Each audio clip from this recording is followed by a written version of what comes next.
What if you are good at something that is not your vocation? How to proceed? So, friends, people, welcome to the Millennial Man channel. My name is Vitor. I'm 41 in 2024, but I'm not very important at this point. You are important, and if you are watching this video, maybe you have something in common with this topic. Maybe you are doing something and you're being very good at it, but you're not happy with that, and you're not feeling that you're giving a true contribution to the people around you. If that's your case, or if not, or if you know someone that is facing this situation, let's talk about it. First of all, let's name the things.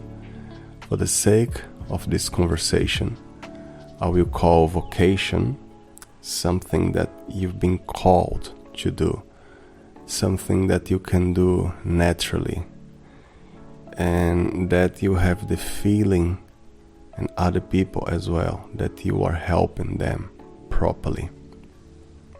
Let's call this vocation. Alright?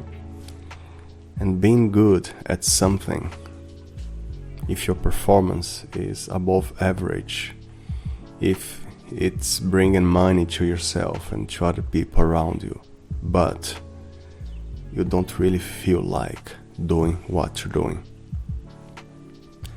something that you don't have the energy to wake up to start doing in the morning, and that you feel happy when you finish, when you call it a day. If you're working on business hours, you get very happy when it is Friday. There is even a music, right, from the 70s. Thank God it's Friday. Oh my gosh. Alright. And yeah, that's what I mean by being good at something that you're not supposed to. And what to do?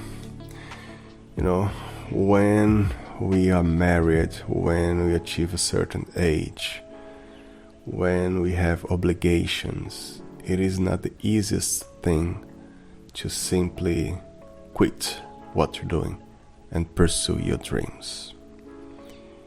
By not being easy, I'm not saying that it is impossible. It is just not easy, right? But here's the thing.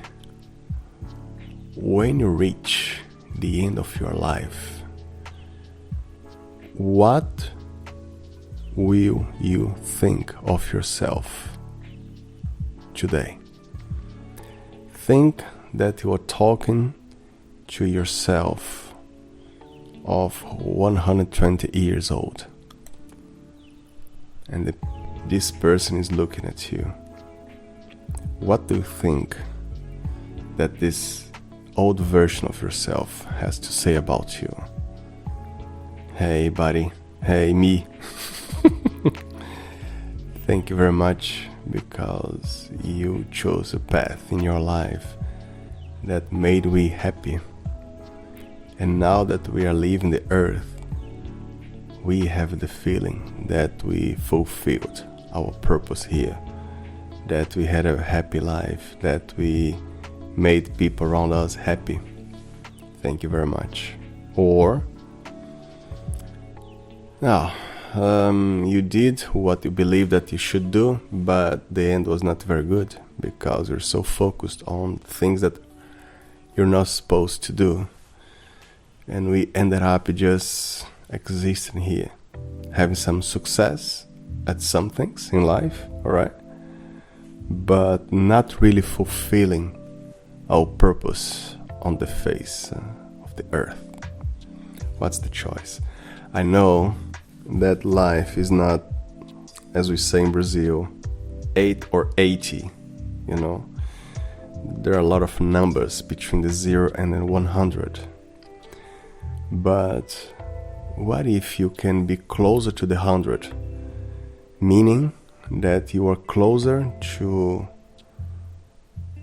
happiness, that you are closer to your purpose, that you are closer to things that you can easily do and have a lot of fun during the process, even though some things might not be very pleasant, but I mean the big picture. I am sure that being closer to the 100 is way better, right? But how do we know that we're doing what we should be doing? How do we know that we're fulfilling our purpose on the face of the earth? Between you and me, we know it. We just know it, right? I don't know about you, but sometimes I'm talking to some people and I had this gut feeling that I am doing exactly what I should be doing at this very moment in my life. In my case, what makes me happy and what I know that I can do easily is helping people emotionally speaking. It is a natural process to me, thank God for that. I love that feeling. I love the feeling to be able to make people feel comfortable. I love the feeling that people have when sometimes they're talking to me and they feel in peace. They can be open and transparent about their problems. I love that feeling that people have in the end of our conversation when they say thank you. I needed that. I needed to have this conversation. I needed to put things out of my chest. That's amazing. I can do this naturally. I can wake up in the middle of the night to listen to someone. I just love that. But I'm not being financially compensated by that. And that's also another question. Do we need to be financially compensated to do what we're doing? Yes, I do believe so. Why? Because you have more freedom to keep doing what you have to do, doing during your stay here on the earth. Alright? That's amazing. People need it. Think of someone, for example, who loves music. I mean, people pay for the music subscriptions, the Spotify's and, social media subscriptions like YouTube without ads, for example. And people have fun during the process. People are grateful for that. So why not being compensated? If you are compensated by doing what you're supposed to do, it means that you can do for long hours during the day. And not only when you finish your work. You know what I mean? It's an advantage to everybody. In my case, I'm still looking forward to be able to do this, in longer hours and with more structure. That will be amazing. But it's still not happening. And it's also funny because I'm talking about this, YouTube channel here, and I'm still deciding what path shall I follow here. I have so much to say and so much to listen and to learn and to teach. And yeah, I can talk about being a parent of kids up to 12 years. I have 2 kids and thank God they're being well raised. Thank the Lord for that. I've been married for 13 years, and I'm also grateful for the marriage, for our relationship. We're not perfect, but we're learning, we're growing, and we feel that we can already help people who just started their relationships. Also about the emotions and anxiety, this kind of thing. I've been in different moments in my life where I had anxiety crisis, and that's a suffering. That's bad. Intrusive thoughts for example, and now that I'm feeling better, now that I found ways to have a life with a better quality, I can help other people during the process. And I just feel like doing this in this channel, not just find a niche and keep working on that thing. I mean, no. Yeah, so what to do? Sometimes it is hard to find a solution, but if someone needs an advice, here's my piece of advice right now. Check what's your purpose in life. First of all, know who you are. Know why you're here. If you know already, find ways to do that. Even it is in a couple of minutes a day, but you're still doing that. And there is a chance that the longer you keep doing, the better you'll be at this, and compensated, financially compensated, and before you know, you've been paid to do that, and you're doing this during the whole day, and you're having a lot of fun and helping a lot of people during the process. I hope this will be my life in the future. I'm working on that.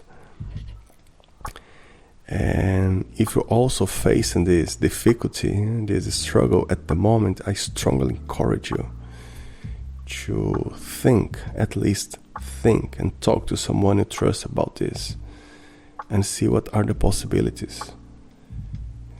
And yeah, when the time comes, when you'll be much older, you can look back and be thankful because you did what you're supposed to do. Of course, if you have kids, if you have a wife, it is not just changing paths and that's it. We have responsibilities and our family is our priority in life, right? But we can also conciliate. But it is up to each one of you. Also up to me. So if you have an answer, if you have tips for that, I'll be more than happy to read in the comments, alright? And yeah, for the rest, I'd like to thank you for being here so far. I wish you a blessed day, evening, whenever you'll be watching this. Thank you for lending or borrowing a couple of minutes to me. I will not return. But I hope that you got something positive in this video, alright? Cheers. Have a blessed one.